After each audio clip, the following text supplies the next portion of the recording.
let us move to a view from Albania. The Western Balkans, of course, also has been a region where we have seen the geopolitical competition playing out, and it was not really helpful at all that the EU for many years was not really moving ahead with the enlargement process. But what is your view on this situation? First of all, thank you for having me here. It's a real pleasure being on this very well gender-balanced panel. Is of course also a pleasure coming to Estonia for the second time this year. I was in September on the Open Government Partnership, and I thought if Estonia did it, why can't we do it? We are very similar, have similar characteristics, but also past. And it has been looked from Albania with a sense of similarity. So I believe that also the increased relationship that we are having with our Estonian counterparts lately will help in this process. Also thanks to the Swedish Embassy. Congratulations on the last 6 months of the presidency, the previous one, for the good results and for the increased engagement in the Western Balkans. I really share the same thoughts and concerns of the previous speakers. I am part of the opposition in Albania. The European Integration Committee and Council are chaired by the opposition to show unity of purpose. So, of course, I do share the same concerns, but looking at it from a different point of view. EU neighborhood is becoming lately much more hostile and unstable. We are not used to see such a situation in the region for at least the last 1997-98, where Serbia and Kosovo were in a war. For us that were very close to the war, when the Russian invasion towards Ukraine happened, it reminded to us of the crisis, of the management, but most importantly, it reminded to us how difficult it was getting out of the war and how difficult it was to establish balances in the region, but also continuing a process, the enlargement one, where all of us are together. I do consider the enlargement of the Western Balkans as a regatta process. We are all in. It does not make sense if only one of us continues with the process, if the Western Balkans will not completely be in the EU, and now, of course, for Moldova, Ukraine, and Georgia. The Russian invasion towards Ukraine, of course, put Europe in a different position. Now the European Union and member countries need to see how they could develop tools to effectively be put it on the global stage differently. And 3 were the main issues which arose during the last 2 years. First of all, how EU can boost the diplomacy, how can increase defense capabilities, which let's be fair, were not at the maximum when the Russian invasion towards Ukraine happened. If it was not for a coordinated effort of EU and US, I don't believe that Europe alone could have done it. And thirdly, instruments to tackle the security issues.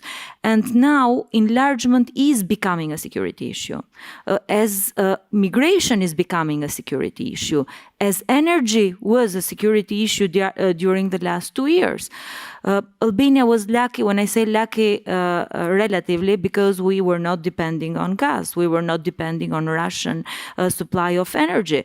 But still, without a coordinated EU response, we could not have done it.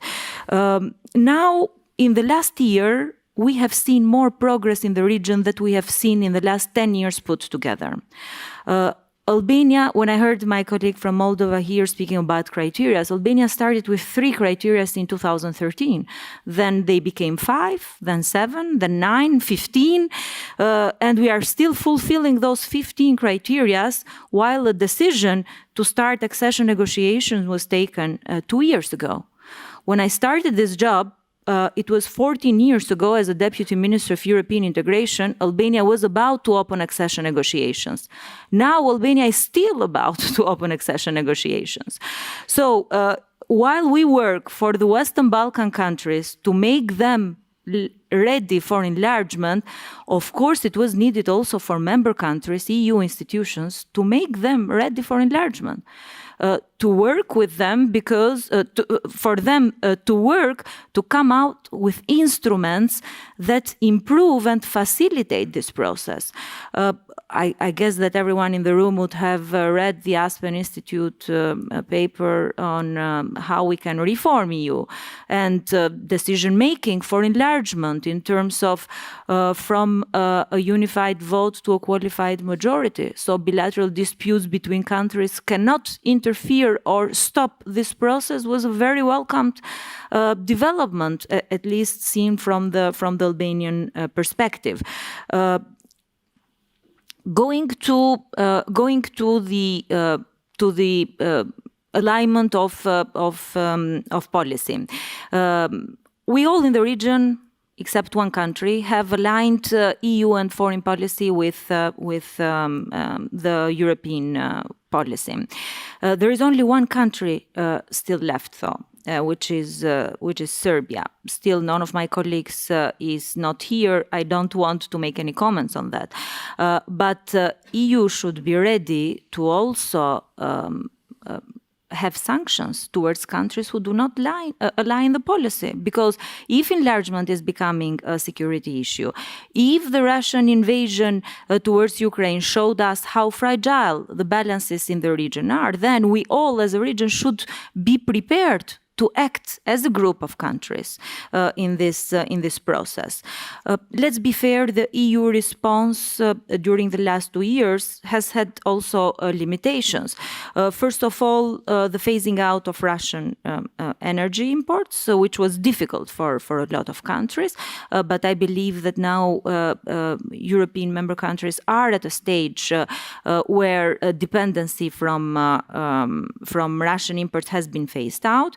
The military engagement, and thirdly, the EU links support of business relations with Russia, and no sanctions were taken in this regard. If we are prepared to move in this process and to give examples to show that there is no other way than the European future for our countries, then we should prepare also to use all of the tools. Lately, in Albania, we are discussing the capabilities of the region, and I am very happy to see that the new geopolitical and security issues and the enlargement policy with new means that the Commission is presenting now is also coming with new instruments such as the growth plan. We are now advocating for enlargement before membership, because if there is a date, and there will be a date when we all fulfill our obligations, we need to be ready. So the new growth plan, making us ready in terms of the market, in terms of standards and norms, in terms of capabilities, in terms, of course, also of legislation, has been very, very welcomed.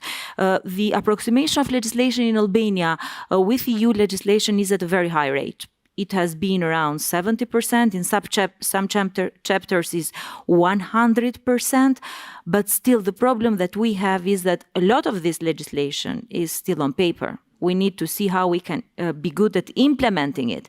And implementing it means in a coordinated response in the whole region. So the prospect of the growth plan, the prospect of getting ready for EU institutions, even without becoming a member, I believe is giving a positive signal in the region.